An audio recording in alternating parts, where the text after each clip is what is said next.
What did I just walk back into? What is going on, everybody? This is Michael from MTG Anarchy, where we take a look into the world of Magic the Gathering and throw a little bit of mischief and chaos into the mix. How is everybody doing? It is actually great to be back. Also, I apologize about the side noise. Honestly, if there's any little side noise, I do apologize. But again, I have dogs, I have pets, so it's gonna happen. So I apologize about that. But how's everybody doing? I mean, it's been a good few weeks since I've been off, and I'm glad to be back, but there's a lot of things that we have missed in general, and honestly, I want to catch up on one thing in specific. But before we get into the video, if this is your first time here, or you haven't already done so, I would appreciate it if you could go ahead and subscribe and hit the bell notification so you can keep up to date with any new videos that do come out here on the channel of MTG Anarchy. With that said, let's just jump right into the chaos. So, yeah, what did I just come back into?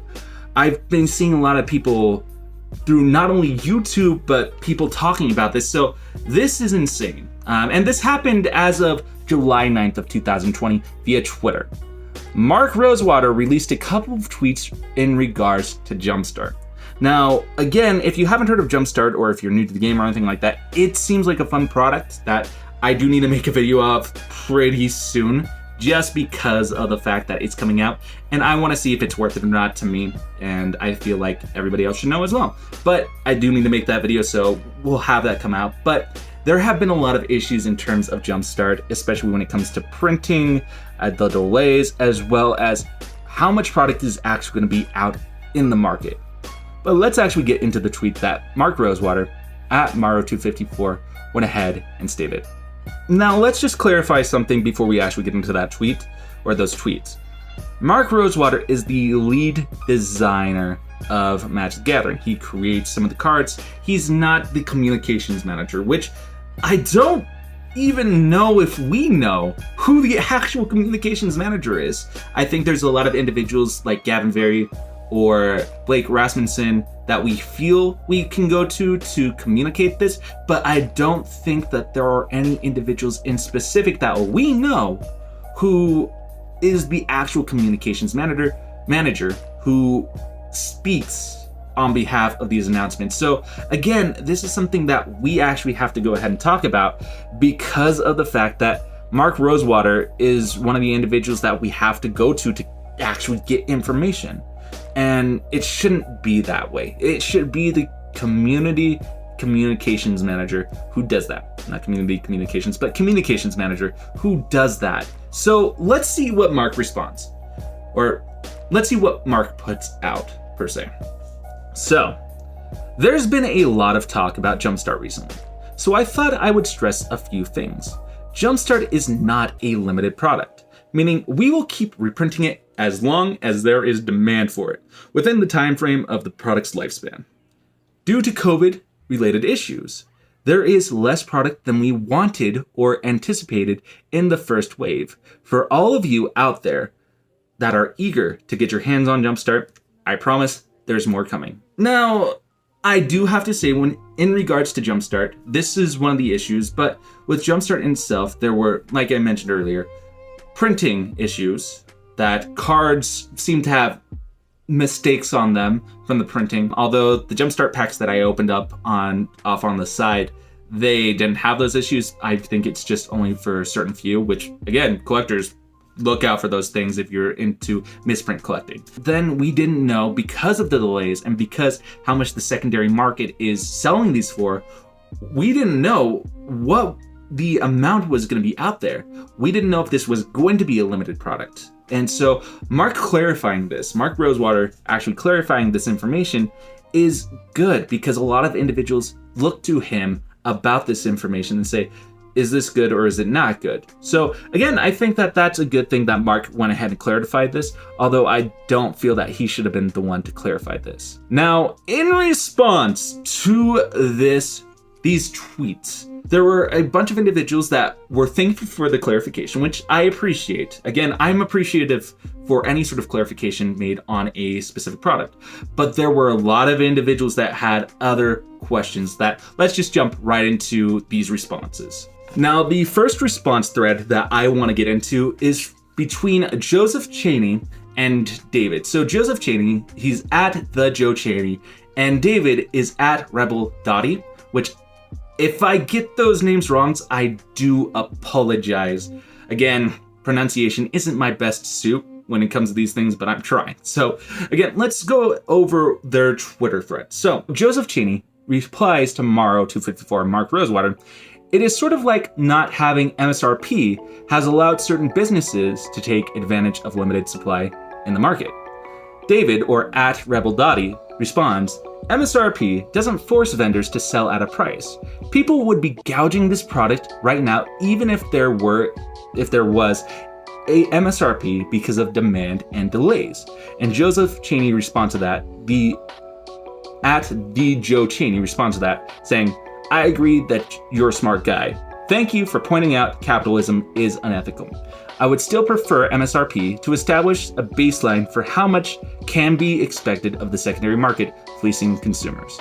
I think that when it comes down to it, because of the whole removal of MSRP back in 2019, there are a lot of individuals within the secondary market, a lot of businesses that are really taking advantage of getting their money's worth, especially when it comes to businesses that are associated with companies that release certain products. For example, like the Channel Fireballs, as well as TCG Player and stuff like that, they do take advantage of this. There's a lot of businesses on there that do take these advantages that are associated with it.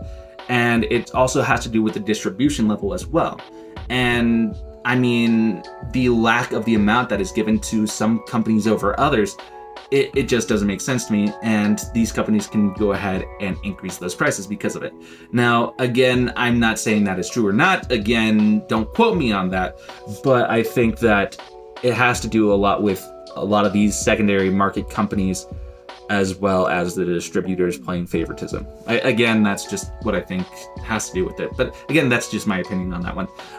But it does show, based off this response, that MSRP is a big thing, especially for a lot of players that want to get into this game. Especially for a product like this, where it's supposed to be for the newer players that want to just get in a game of Magic, or just players that want to play a game of Magic without having to build a deck. I think that's the smartest thing. You combine two decks together, and you just play straight there. I think that makes sense, and I think that a lot of these companies that are gouging this sort of product for a lot of these players is I just can't agree with it. But let's move on to another response that I've seen here.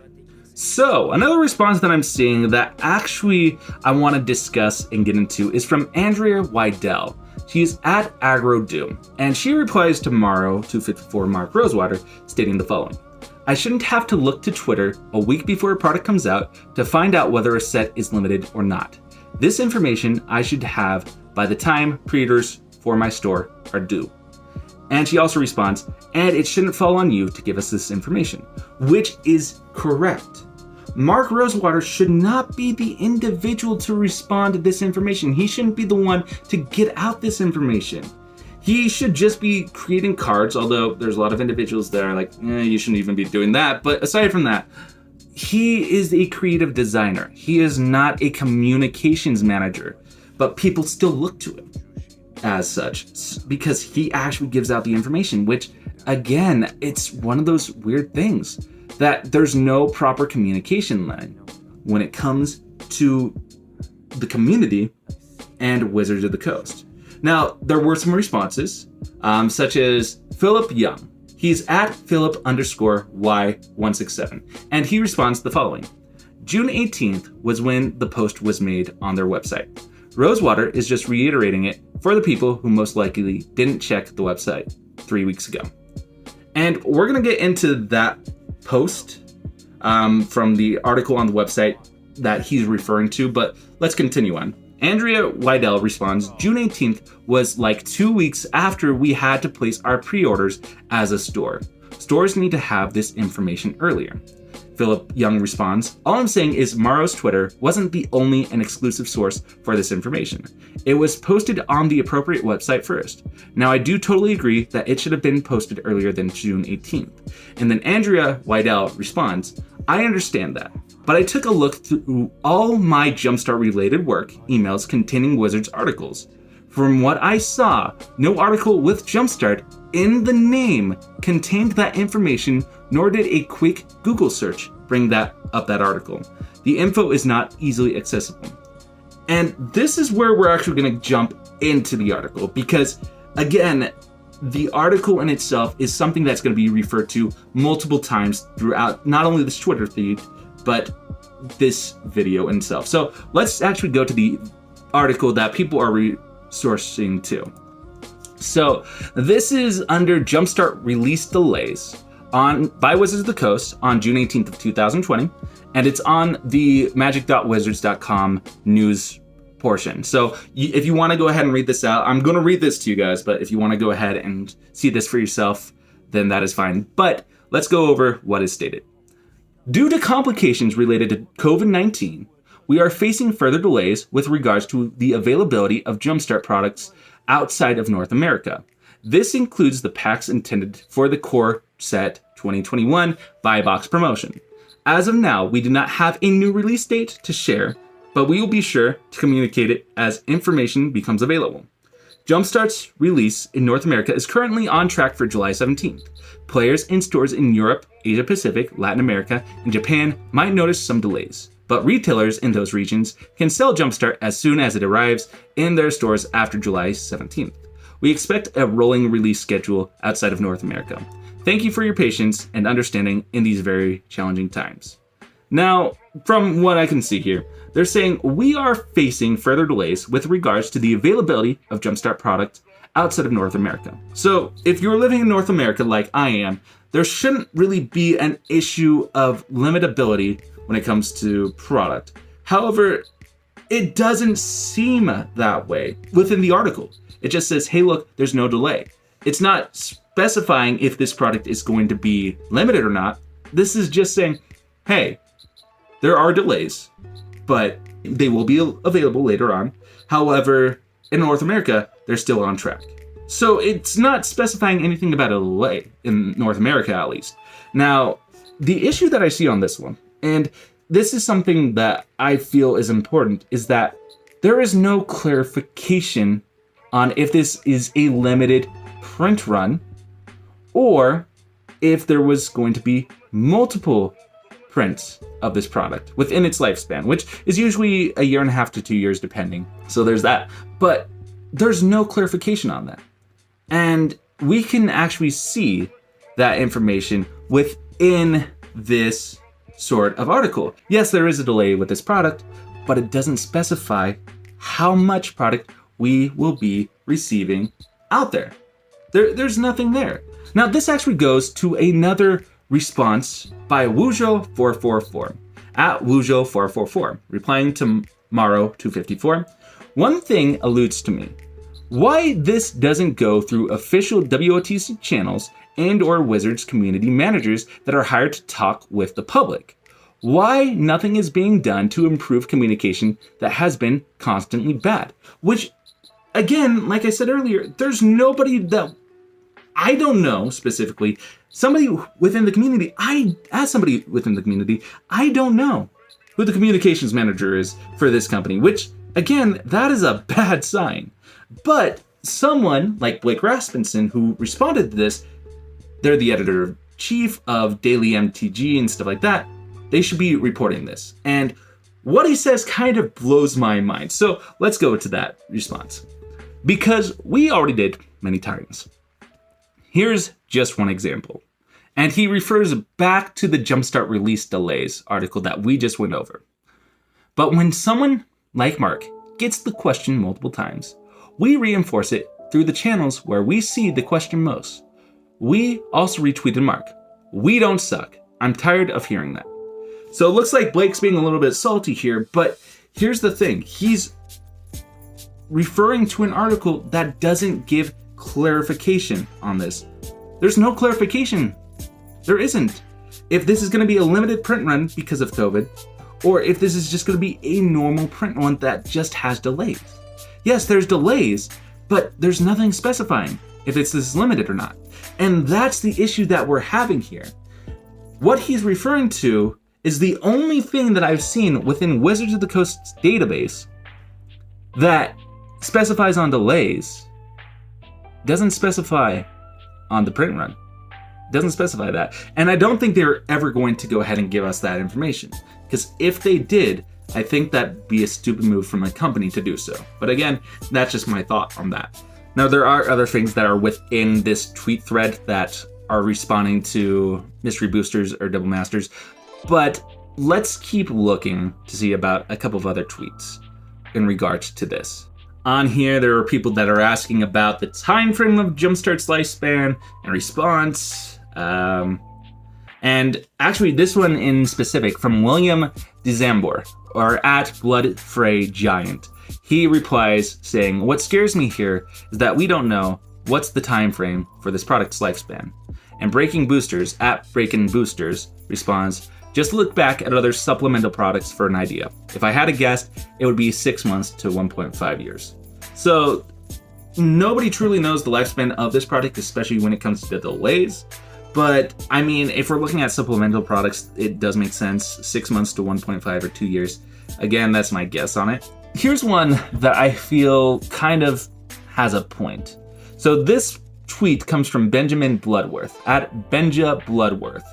He responds tomorrow saying, "It didn't help that the product was described as something for new players to retailers. We had to submit pre-orders before cards were spoiled in the middle of a pandemic when most stores were closed. Chances of attracting new players in the middle of a pandemic when you aren't able to host events are real small. I cut way back on orders because of these reasons, and now that cards have been spoiled, it is a great commander set that existing players want." Which, this is true. This is absolutely true. There's a lot of commander staples that are within this product that us as commander players we want, but this is supposed to be a new product for new players. This is supposed to be for that.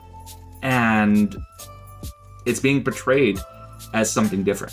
So honestly, I agree with Benjamin. I do. I think that he makes sense that this is something that should have been clarified from the beginning. Another individual that I actually want to point out in response in general is Jake Ferdinands, and he's at Mr. Jake F. He replies to Mark saying, "For sure, there is demand for it, right? Just look at that price. I mean, at the current price gouging levels, this must mean you will keep supplying the market until price comes down. Because my understanding is scarcity is driving up the prices. And what does product's lifespan really mean? How long? Is this something you can let us know?" So again, these are all questions that we in the community have. There's multiple more. I mean, I can go ahead and see here that it's this individual that also makes a good point. Munsu Light, at Munsu Light, he replies tomorrow saying, "So again, an employee other than the PR and or marketing guy is doing this kind of announcement. How unprofessional of WOTC tout to do that. I don't blame you, Mark, for that, but the company is a mess at the moment." And then Philip Young jumps back into this, saying, "Hey, look, Mark Rosewater just retweets it," and that sort of thing. So it's the same sort of post. But here's the issue again. There is no communication in terms of this product. There's nothing here to clarify the amount of product that's going to be out here. It's just talking about delays. Is this going to be a regular product? Is this not going to be a regular product? Again, this is the issue that we see with Wizards of the Coast. They do not have a proper clarification when it comes to this info. There's no proper communication. And to go to individuals like Mark Rosewater for this information, to actually get that information out there, what is wrong with a company for having a proper communications manager or communications PR representative? I feel Blake Rasmussen should be the communications manager, but I don't think that that is the case. But let's talk about one final tweet that I want to discuss on this before ending this video or go into my conclusions. Chris Harborn, at Harborn, replies tomorrow to 54. "Just as an FYI, distributors are telling us shops that they're unsure if there's another print run and cutting our pre-order number while implying that allocation numbers came to them from WOTC. Maybe it's just a sales rep having a bad day, but you may want channel reps doing outreach. If the distributors are telling stores, your LGSs, that they don't even know if this is going to be a limited product or not, there is issues.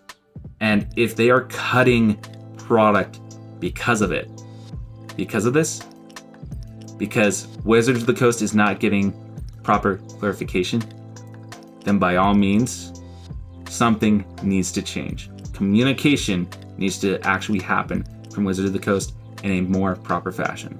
And maybe I think at this point, Mark should be the one to go ahead and announce the information. Whoever's the individual, the communications manager, the PR individual who's responding this or not doing their job, they need to possibly lose their job and have somebody else do it properly. Because I think this is a big issue when it comes to Wizards of the Coast. They don't know how to communicate properly, and it's gotten a lot worse over the years, especially now when a pandemic is going on. But with that all said, that is what we walked into. That is what we're seeing today. And I honestly want to ask you guys, what do you guys think? Do you guys think that this information, this new information, is good? That you'll be able to wait until you can actually get the product? Or what do you guys think? Let me know in the comments down below. But thank you so much for tuning in to this video. If you can, I would appreciate it to like and share this video as it gets out into the community so more people go ahead and see these types of videos. Also, like I said earlier, if you couldn't do so, I would appreciate it if you could go ahead and subscribe and hit the bell notification so you can keep up to date with any new videos that do come out here on the channel of MTG Anarchy. And finally, if you're able to do so, if you're financially stable, please go and support your local LGSs. I would appreciate it if you do so. Honestly, we all want a place to go back to, and once everything is taken care of and done, and honestly, I want my LGS to survive. That's why I'm doing what I can financially, but if you're financially stable, please go ahead and support your LGSs, and I would appreciate that. But thank you so much for watching this video. This is Michael from MTG Anarchy, and thanks again. I will talk to you all later.